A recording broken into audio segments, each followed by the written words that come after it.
So বন্ধুসকল এতিয়া আমি ডিসকাস কৰিম Simon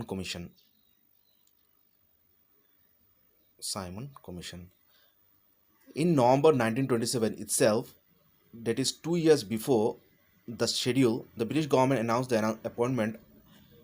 a 7-member statutory commission under the chairmanship of Sir John Simon to report on the condition of India under its new constitution.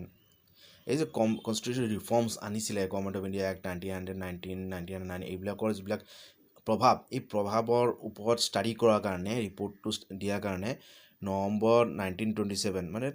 November 1929 হোৱাৰ কথা আছিলে তাৰ 2 বছৰ আগতে ব্ৰিটিছ গভৰ্ণমেণ্টে এটা 7 মেম্বাৰ সাংবিধানিক এটা কমিশ্যন বডি এটা তৈয়াৰ কৰিলে আৰু ইয়াৰ চেয়াৰমেন বনালে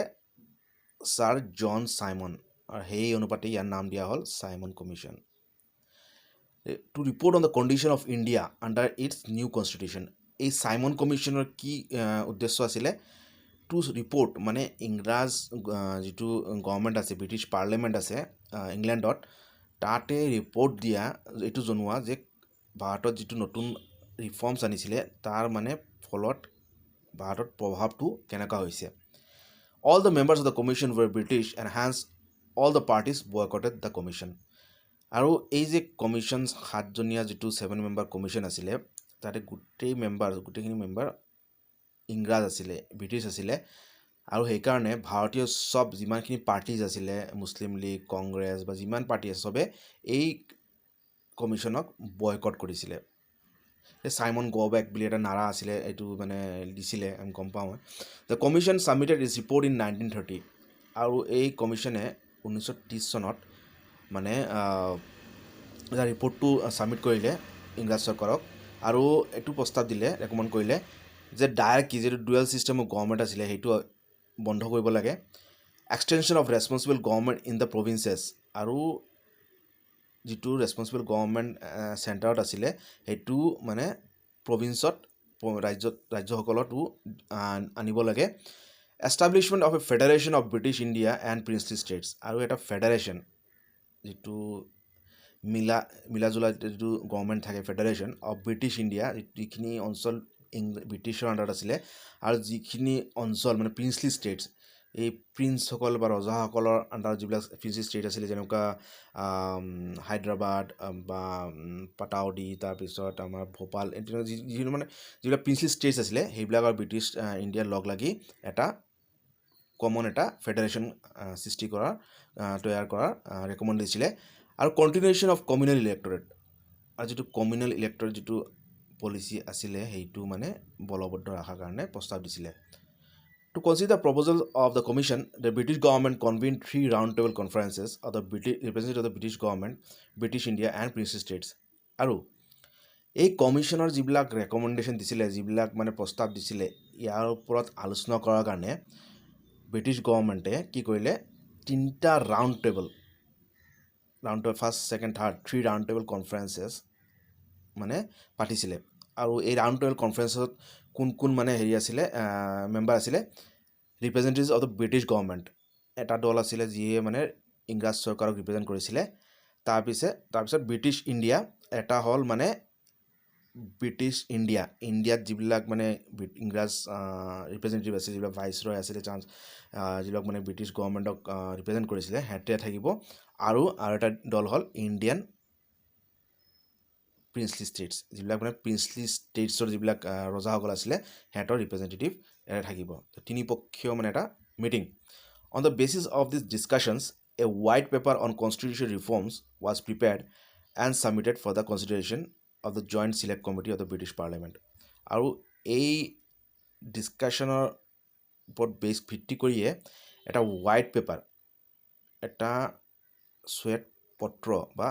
এটা বগা কাগজ অন কনষ্টিটিউশ্যন ৰিফৰ্মছ মানে এটা দাখিল কৰিলে আৰু এইটো কাৰ ওচৰত দাখিল কৰিলে joint select committee of the ব্ৰিটিছ পাৰ্লিয়ামেণ্টৰ জইণ্ট চিলেক্ট কমিটিৰ আগত এই কাগজটো বা প্ৰস্তাৱটো ছাবমিট কৰিলে the recommendation of this committee were incorporated with certain changes in the next government of India act of 1995 আৰু ইয়াৰ ৰেকমেণ্ডেশ্যনবিলাকে মানে যিটো মানে ফেমাছ যিটো মানে আমাৰ মিনি কনষ্টিটিউশ্যন কোৱা হয় গভৰ্ণমেণ্ট অফ ইণ্ডিয়া এক্ট তাতে বলবদ্ধ কৰিলে বা তাতে ইয়াৰ ৰেকমেণ্ডেশ্যন অলপ সাল সলনি কৰি দিয়া হ'ল তাৰমানে সাইমন কমিশ্যনৰ ৰিপৰ্টটো বহুত মানে ইম্পৰ্টেঞ্চ আছিলে আমাৰ কনষ্টিটিউশ্যন মেকিঙত ইয়াতে আমি গম পাওঁ এতিয়া এইখিনি আছে সাইমন কমিশ্যন এতিয়া আমি আলোচনা কৰিম communal award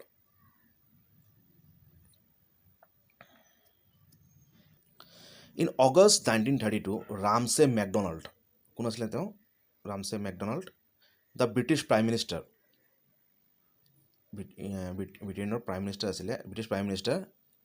announced a scheme of representation of the minorities which came to be known as the communal award এই সময়ত ভাৰতত যিবিলাক মানে মাইনৰিটি আছিলে মুছলিম শিখ খ্ৰীষ্টিয়ানছ এংলো ইণ্ডিয়ানছ ইউৰোপিয়ানছ বা যিবিলাক মানে মাইনৰিটি আছিলে সিহঁতক ৰিপ্ৰেজেণ্ট কৰাৰ কাৰণে এটা স্কিম তেওঁ প্ৰস্তাৱ কৰিলে আৰু এই স্কিমকে কোৱা হয় কি communal award the award not only continued separate electorates for the Muslims, Sikhs, Indian Christians, Anglo-Indians, Europeans, but also extended it to the depressed classes. এইটো এটা বৈশিষ্ট্য যে এই যিটো স্কিম আছিলে কমিউনেল এৱাৰ্ডৰ এটা মানে ছেপাৰেট ইলেক্টৰেটছ মানে মুছলিমছ শিখছ ইণ্ডিয়ান খ্ৰীষ্টিয়ানছ বা এংলো ইণ্ডিয়ানছৰ কাৰণে ছেপাৰেট ইলেক্টৰেটছ বা ইউৰোপীয়ন যিবিলাক মূলৰ মানুহ আছিলে সিহঁতৰ কাৰণে ছেপাৰেট ইলেক্টৰেট প্ৰস্তাৱ দিয়া নাই কিন্তু তাৰ উপৰিও যিবিলাক মানে দলিত আছিলে যিবিলাক ডিপ্ৰেছ ক্লাছেছ সিহঁতকো SC যিবিলাক আমি কওঁ সিহঁতকো মানে এই কমিউনেল ইলেক্টৰেট বা সিহঁতৰো মানে ছেপাৰেট ইলেক্টৰেটছ হ'ব লাগে এইটো প্ৰস্তাৱ দিছিলে Gandhiji was distressed over this extension to the principle of communal representation to the depressed classes and undertook fast into death in Yerwada jail to get the award modified. আৰু গান্ধীজীয়ে এইটো ইমানেই বেয়া পালে যিটো মানে এই প্ৰস্তাৱটো যিটো মানে যিটো ডিপ্ৰেছ ক্লাছেছৰ দলিতসকলক যিটো মানে ছেপাৰেট কমিউনেল ৰিপ্ৰেজেণ্টেটিভ দিয়াৰ কথা প্ৰস্তাৱ দিছিলে তাৰ কাৰণে তেওঁ কি কৰিলে মানে ফাষ্ট আনটু ডেথ মৰা আগলৈকে মানে ফাষ্ট মানে কৰিবলৈ ধৰিলে ক'ত fast unto death Yerwada jail পুনাত to get the award modified আৰু এইটো এৱাৰ্ডটো চেঞ্জ কৰাৰ কাৰণে এই যিটো প্ৰস্তাৱটো মডিফাই কৰাৰ কাৰণে at last there was an agreement between the leaders of the Congress and the depressed classes আৰু তাৰপিছত লাষ্টত কি হ'ল এটা এগ্ৰিমেণ্ট হ'ল কাৰ ভিতৰত কংগ্ৰেছ লিডাৰ্ছ আৰু যিবিলাক ডিপ্ৰেছ ক্লাছ মানে আমাৰ বাবা চাহেব আম্বেদকাৰ আছিলে ডিপ্ৰেছ ক্লাছৰ মেম্বাৰ আৰু কংগ্ৰেছৰ মাজত মানে এইটো হ'ল এটা বৈঠক হ'ল আৰু এটা এগ্ৰিমেণ্ট হ'ল আৰু এই এগ্ৰিমেণ্টক কোৱা হয় কি known as a Poona pact এইটো বহুত important what is a Poona pact what is outcome আৰু মানে reasons behind the Poona pact বহুত ইম্পৰ্টেণ্ট পৰীক্ষাত আহে and it retain the Hindu joint electorate and gave reserve seats to the depressed classes আৰু ইয়াৰ ফলত পুনা পেক্টৰ ফলত কি হ'ল বাবা চাহেব আম্বেদকাৰে মানিলে যে এটা হিন্দু যিটো ইলেক্টৰেট ছেপাৰেট নহ'ব এইটো ছেইম থাকিব মানে হিন্দু আপাৰ ক্লাছ বা ডিপ্ৰেছ ক্লাছৰ ছেইম জইণ্ট ইলেক্টৰেট থাকিব আৰু gave reserve seats to the depressed classes কিন্তু তাৰ সলনি কিছুমান ৰিজাৰ্ভেশ্যন চিটছত ৰিজাৰ্ভেশ্যন দিয়া হ'ল যিবিলাক মানে ডিপ্ৰেছ ক্লাছেছৰ কাৰণে এই ৰিজাৰ্ভেশ্যনটো এতিয়াও আমাৰ কনষ্টিটিউশ্যন ফ'ল' কৰা হয় যিবিলাক আমাৰ SC ST যিবিলাক ৰিজাৰ্ভেশ্যন দিয়া হয় ইয়াৰে এটা প্ৰভাৱ চ' এইখিনি আছিলে আমাৰ পুনা পেক্ট এতিয়া আমি আলোচনা কৰিম গভৰ্ণমেণ্ট অফ ইণ্ডিয়া এক্ট 1935 এইটো বহুত ইম্পৰ্টেণ্ট এইটো প্ৰায় পৰীক্ষাত বহুত কুৱেশ্যন আহে ইয়াৰ পৰা এইটো আমি আলোচনা কৰিম the act mark A second milestone towards A completely responsible government in India এই গভৰ্ণমেণ্ট অফ ইণ্ডিয়া এক্টটো মানে ছেকেণ্ড মাইলষ্টোন কোৱা হয় towards A completely responsible government in India It was a lengthy and detailed document having 321 sections and 10 schedules. আৰু এইটো মানে এটা ডাঙৰ এটা ডকুমেণ্ট যেনেকৈ আমাৰ কনষ্টিটিউশ্যনৰ নিচিনাই এইটো মিনি কনষ্টিটিউশ্যন কোৱা হয় তাতে কিমান আছিলে 321 ছেকশ্যনছ আমাৰ কনষ্টিটিউশ্যনৰ বহুতখিনি যিবিলাক নিয়ম এই গভৰ্ণমেণ্ট অফ ইণ্ডিয়া এক্টৰ পৰা লোৱা হৈছে হেভিং 321 ছেকশ্যনছ এণ্ড 10 schedules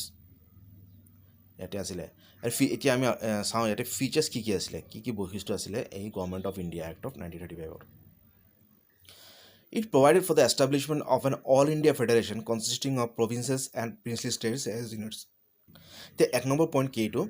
এই এক্টে অল ইণ্ডিয়া ফেডাৰেশ্যন মানে এটা ইউনাইটেড ইণ্ডিয়া অল ইণ্ডিয়া ফেডাৰেশ্যনৰ প্ৰস্তাৱ দিছিলে আৰু ইয়াতে কি থাকিব প্ৰভিন্সেছ থাকিব প্ৰিন্সলি ষ্টেটছ থাকিব as units British India princely states গোটেইখিনি লগ লাগি এটা অল ইণ্ডিয়া ফেডাৰেশ্যন হ'ব The act divided powers between the center and units in terms of three lists. আমাৰ যেনেকৈ এতিয়া union list, state list, concurrent list আছিলে, ঠিক সেইদৰে এই এক্টে মানে পাৱাৰবিলাক ডিভাইড কৰি দিছিলে চেণ্টাৰ আৰু প্ৰভিঞ্চেছৰ মাজত, মানে বিটুইন ইউনিটছ ইন তিনিটা লিষ্টত ভাগ কৰি দিছিলে। এটা হ'ল federal list for centre with 59 items, এইটো হ'ল চেণ্টাৰৰ কাৰণে উইথ 50 আৰু কিমানখিনি হেৰি আছিলে আইটেম আছিলে 59। তাৰপিছত প্ৰভিঞ্চিয়েল লিষ্ট, এইটো আছিলে প্ৰভিঞ্চেছৰ কাৰণে, এইটোত কিমান আইটেমছ আছিলে 54 items. And the concurrent list for both with 36 items, আৰু কনকাৰেণ্ট লিষ্টত কিমান আছিলে 36টা আইটেম আছিলে। এতিয়া বৰ্তমান আমাৰ কনষ্টিটিউশ্যনত ইউনিয়ন লিষ্ট, ষ্টেট লিষ্ট, আৰু এতিয়া ইউনিয়ন লিষ্ট, ফেডাৰেল লিষ্ট নাই, ইউনিয়ন লিষ্ট আছে, ষ্টেট লিষ্ট আৰু কনকাৰেণ্ট লিষ্টত কিমান আইটেমছ আছে সেইখিনি আপোনালোকে কমেণ্ট ছেকশ্যনত কৈ দিব। The residual powers were given to the viceroy, আৰু যিখিনি অৱশিষ্ট যিবিলাক পাৱাৰ আছিলে এইবিলাক কাক দিয়া হৈছিলে, ভাইচৰয়ক দিয়া হৈছিলে। মানে এই তিনিটা লিষ্টত যিবিলাক আইটেম নপৰে ফেডাৰেল, প্ৰভিঞ্চিয়েল আৰু কনকাৰেণ্টত, সেইবিলাক কাৰ তাত থাকিব, ভাইচৰয়ৰ তাত থাকিব। However, the federation never came into being as a princely state did not join it. কিন্তু এই যিটো অল ইণ্ডিয়া ফেডাৰেশ্যন যিটো প্ৰস্তাৱ আছিলে এইটো কাৰ্যকৰী নহ'ল, কিয়নো যিবিলাক প্ৰিন্সলি ষ্টেটছ আছিলে সেইবিলাকে ইয়াতে জইন কৰা নাই, তেওঁলোকে এই প্ৰস্তাৱত মান্তি হোৱা নাছিলে। 2 নম্বৰ পইণ্ট, ইট এবলিছ ডায়াকি in the provinces and introduce provincial autonomy in its place. আৰু যিবিলাক এইটো ডায়াকি ডুৱেল ছিষ্টেমৰ গভৰ্ণমেণ্ট আছিলে প্ৰভিঞ্চেছত, এইটো বৰখাস্ত কৰিলে আৰু কি কৰিলে, এটা ইণ্ট্ৰডিউচ প্ৰভিঞ্চিয়েল অট'নমি, প্ৰভিঞ্চেছৰ স্বায়ত্ত শাসনৰ এটা প্ৰভিজন আনিলে। The provinces were allowed to act as autonomous units of administration in their defined spheres. আৰু এই প্ৰভিঞ্চেছক মানে সিহঁতৰ নিজে অট'নমাছ হিচাপে কাম কৰাৰ সিহঁতক মানে হেৰি দিয়া হ'ল, পাৱাৰটো দিয়া হ'ল। Moreover, the act introduced responsible governments in provinces. আৰু প্ৰভিঞ্চেছত কি হ'ল, ৰেছপনচিবল গভৰ্ণমেণ্টৰ কাৰণে প্ৰস্তাৱ দিয়া হ'ল। That is, the governor was required to act with the advice of ministers responsible to the provincial legislature. Responsible government কিয় কোৱা হয়, কিয়নো যিজন গভৰ্ণৰ আছিলে প্ৰভিঞ্চেছত, তেওঁ মানে তেওঁ কামবিলাক কৰিব কাৰ সহায় লয়, with the advice of ministers, যিবিলাক তেওঁৰ প্ৰভিঞ্চিয়েল লেজিশ্লেচাৰ আছিলে তাৰে যিবিলাক মিনিষ্টাৰ্ছ আছিলে, মিনিষ্টাৰৰ মানে এডভাইচ লৈহে, মানে মতামত লৈহে তেওঁ কাৰ্য কৰিব লাগিব। মানে governor was responsible to the provincial legislature. This came into effect in 1937 and was discontinued in 1939. কিন্তু এই যিটো ৰেছপনচিবল গভৰ্ণমেণ্ট ইন প্ৰভিঞ্চেছ যিটো আছিলে, এবলিউশ্যন অফ ডায়াৰ্কি, এইটো মানে 1937 চনত মানে এইটো বলবদ্ধ কৰা হ'ল, কিন্তু আকৌ 1939 চনত এইটো আকৌ ডিছকণ্টিনিউ কৰি দিয়া হ'ল। 3 number point, it provided for the adoption of diarchy at the centre. এটা চাওক, এইটো মানে ডায়াৰ্কি এটা প্ৰভিঞ্চেছ এবলিছ কৰিছে, কিন্তু আকৌ ডায়াৰ্কি এট চেণ্টাৰটো আকৌ এডপশ্যন কৰিছে, তাতে বলবদ্ধ কৰিছে, এইটো কুৱেশ্যন আহে। তো consequently the federal subjects were divided into reserve subjects and transferred subjects. Diarchy চেণ্টাৰত যিহেতু ডায়াৰ্কি আনিলে, সেই হিচাপে কি কৰিলে, যিবিলাক ফেডাৰেল ছাবজেক্ট আছিলে সেইবিলাক ডিভাইড কৰি দিলে, বিভক্ত কৰি দিলে into reserve and transferred, reserve আৰু transfer. However, this provision of the act did not came into operation at all. কিন্তু এই প্ৰভিজনটো মানে কাৰ্যকৰী নহ'ল। 4 number, it introduced bicameralism in 6 out of 11 provinces. ই মানে bicameralism মানে ডুৱেল মানে system of parliament, bicameralism, upper house, লোৱাৰ হাউচ, 6টা কেইটাত 11টা প্ৰভিঞ্চেছৰ মাজত 6টাত মানে বাইকেমেৰেলিজম ইণ্ট্ৰডিউচ কৰিলে। Thus, the legislatures of Bengal, Bombay, Madras, Bihar, Assam and United Provinces were made bicameral, consisting of Legislative Council, Upper House and Legislative Assembly, Lower House. However, many restrictions were placed on them. আৰু এই অনুপাতে বেংগলত, বম্বেত, মাদ্ৰাজত, বিহাৰত, অসমত আৰু United প্ৰভিঞ্চেছত মানে কি কৰিলে, বাইকেমেৰেল লেজিশ্লেচাৰ introduce কৰিলে। মানে লেজিশ্লেটিভ কাউন্সিল, আপাৰ হাউচ যিটো ৰাজ্যসভা আৰু লেজিশ্লেটিভ এছেম্বলি, লোৱাৰ হাউচ লোকসভা, এইটো মানে এইকেইটা প্ৰভিঞ্চতে আনিলে। However, many restrictions were placed, কিন্তু কিছুমান নিয়ম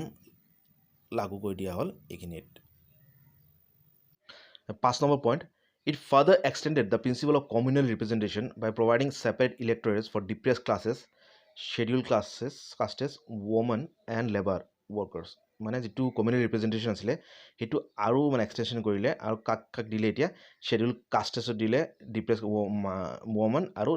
লেবাৰকো ৱৰ্কাৰ্ছকো মানে ছেপাৰেট ৰিপ্ৰেজেণ্টেশ্যন দিলে মানে কমিউনেল ৰিপ্ৰেজেণ্টেশ্যনটো আৰু এক্সটেণ্ড কৰিলে It abolished the Council of India established by the Government of India Act 1858 the Secretary of State for India was provided with a team of advisors as to Council of India asile to Government of India Act of 1858 পিছত এটো বনোৱা হৈছিল এটো abolish কৰিলে আৰু the Secretary of State for India কি কৰা হল মানে provided a team of advisors a Council of India to cancel কৰি এটা দল দিয়া হল টিম দিয়া হল Secretary of State Secretary of State of for India মানে সহায় কৰাৰ কাৰণে এটা টিম বনাই দিয়া হল team of advisers 7 number it extended franchisee about 10% of total population got the voting right আৰু যিটো ভোটাধিকাৰ এই ভোটাধিকাৰটো সাধাৰণ মানুহৰ কাৰণে এক্সটেণ্ড কৰি দিয়া হল আৰু ইয়াৰ ফলত কি হল প্ৰায় 10% ভাৰতৰ জনসংখ্যাৰ প্ৰায় 10% জনসংখ্যাক মানে ভোটাধিকাৰ দিয়া হল ইয়াৰ পিছত 8 number it provided for the establishment of a Reserve Bank of India to control the currency and credit of the country it too বহুত important it আহে পৰীক্ষাত the Reserve Bank of India was established after by which act it was Government of India Act of 1935 establishment of Reserve Bank of India to control the currency and credit of the country next it provided for the establishment of not only a federal public service commission but also a provincial public service commission and joint public service commission for two or most provinces এটা যেনেকৈ আমাৰ APSC আছে বা UPSC আছে এই actor দ্বাৰা কি হৈছিলে এটা মানে ফেডাৰেল পাব্লিক সাৰ্ভিস কমিশন এনেকৈ আমাৰ UPSC এইটো এনেকা হেতু মানে এনেকা federal public service commission establish কৰা কৈছিলে তাৰ পিছত তাৰ বাহিৰেও ইয়াৰ বাহিৰেও মানে প্ৰভিন্সিয়েল পাব্লিক সাৰ্ভিস কমিশন যেনেকা ষ্টেট পাব্লিক সাৰ্ভিস কমিশন হেতু মানে প্ৰস্তাৱ দিলে এইটো এতিয়াও আছে আমাৰ ষ্টেট বিলাকত ষ্টেট পাব্লিক সাৰ্ভিস কমিশন আৰু যিবিলাক আমাৰ কেন্দ্ৰত ইউনিয়ন পাব্লিক সাৰ্ভিস কমিশন আৰু দুটা ষ্টেটত লগ লাগিও মানে এটা জয়েন্ট পাব্লিক সাৰ্ভিস কমিশন বনোৱাৰ প্ৰস্তাৱ দিছিলে এই এক্টে last important point it provided for the establishment of a federal court যেনেকৈ আমাৰ সুপ্ৰিম কোৰ্ট আছে অল ইণ্ডিয়া যেনেকৈ বেছিস যেটো মানে এটা কোৰ্ট এটো হল ফেডাৰেল কোৰ্টৰ কাৰণে প্ৰস্তাৱ দিছিলে আৰু এই ফেডাৰেল কোৰ্টটো সেট আপ হৈছিলে কেতিয়া set up in 1937 so eketa asile main provisions of Government of India Act of 1935 এতিয়া next আমি আলোচনা কৰিম Indian Independence Act of 1947